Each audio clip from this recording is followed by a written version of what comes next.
1. Presentasi di lingkungan media sosial.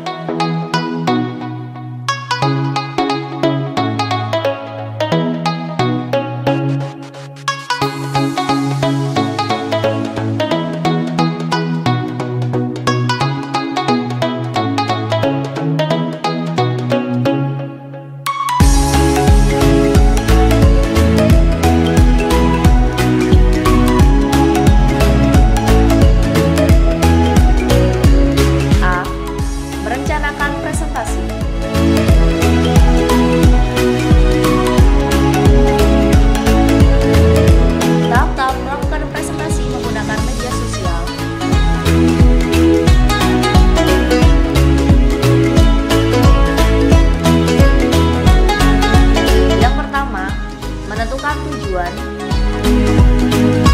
A. Menginformasikan pesan-pesan bisnis kepada audiens. B. Menghibur audiens. C. Mampu menyentuh emosi audiens. D. Memotivasi audiens untuk bertindak sesuatu. E. Mempengaruhi atau persuasif. F. Memberikan instruksi. Yang kedua, menganalisis audiens.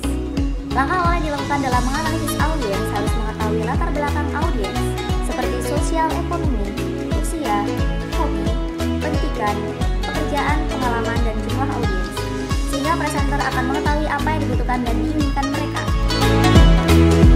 Yang ketiga, merencanakan presentasi.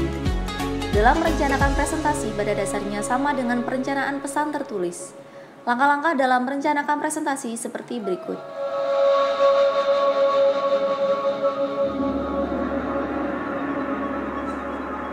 A. Menentukan ide pokok utama.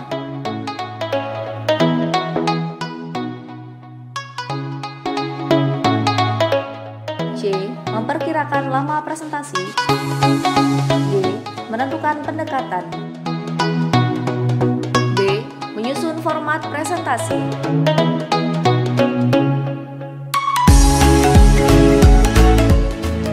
Yang pertama, bagian pembukaan. Bagian pembukaan bertujuan mendapatkan perhatian dari audiens dan mempersiapkan audiens serta membangun kepercayaan diri. Bagian ini terdiri dari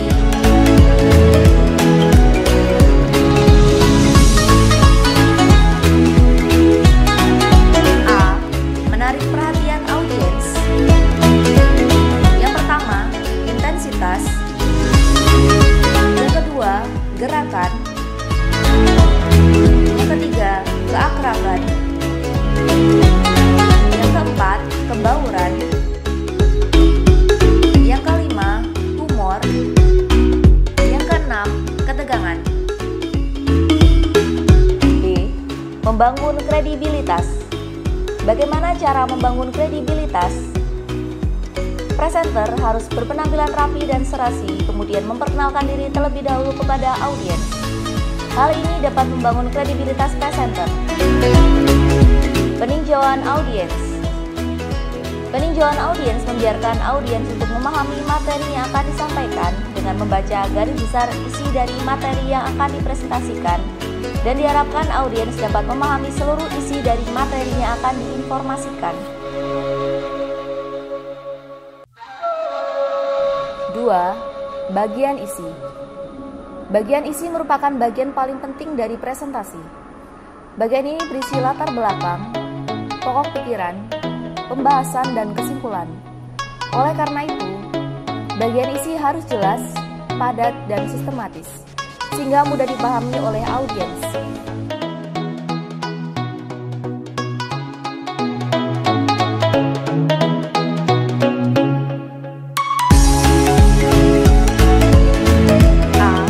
Penekanan struktur format. B. Urutan bagian isi. C. Mempertahankan minat audiens. 3. Penutup. Bagian penutup harus terstruktur, sehingga ide pokok mudah dipahami oleh audiens. Dalam bagian penutup, memuat beberapa hal berikut.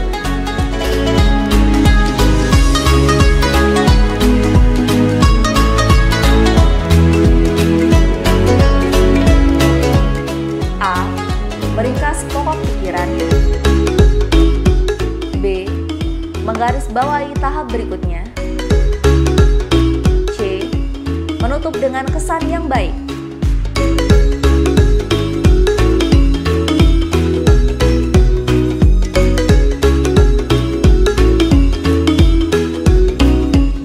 C.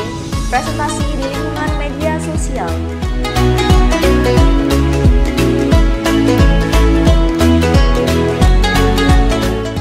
Dari presentasi bahasa Inggris dijelaskan ada 5 strategi yang harus dijalankan untuk memaksimalkan sosial media bagi pertumbuhan bisnis.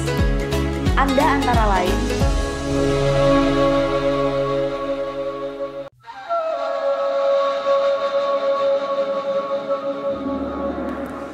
yang pertama, establish goals. Langkah awal yang perlu Anda lakukan untuk mengembangkan bisnis melalui sosial media adalah menetapkan tujuan. Dalam bisnis apapun, menetapkan tujuan itu wajib. Dengan memiliki tujuan yang jelas, Anda akan fokus mencapai hasil akhir yang Anda inginkan.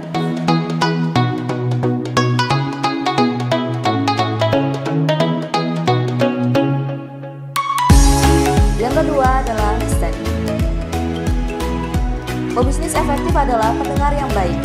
Anda harus membuka lebar-lebar telinga Anda untuk mendengar apa yang terjadi di masyarakat, apa masalah-masalah yang dihadapi, apa yang menjadi kebutuhan mereka, dan semua isu penting yang berkaitan dengan bisnis Anda.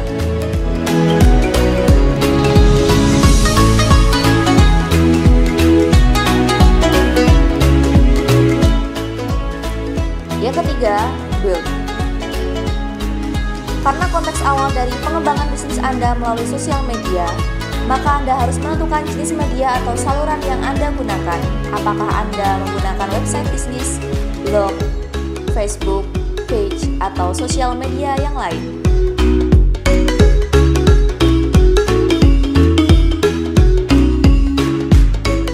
Empat, engage. Dalam tahap ini, Anda harus mampu memilih tim yang tepat dalam membangun bisnis. Dan yang harus Anda ketahui, masing-masing tim yang Anda libatkan harus memiliki gairah yang kuat dalam bidang yang Anda kembangkan.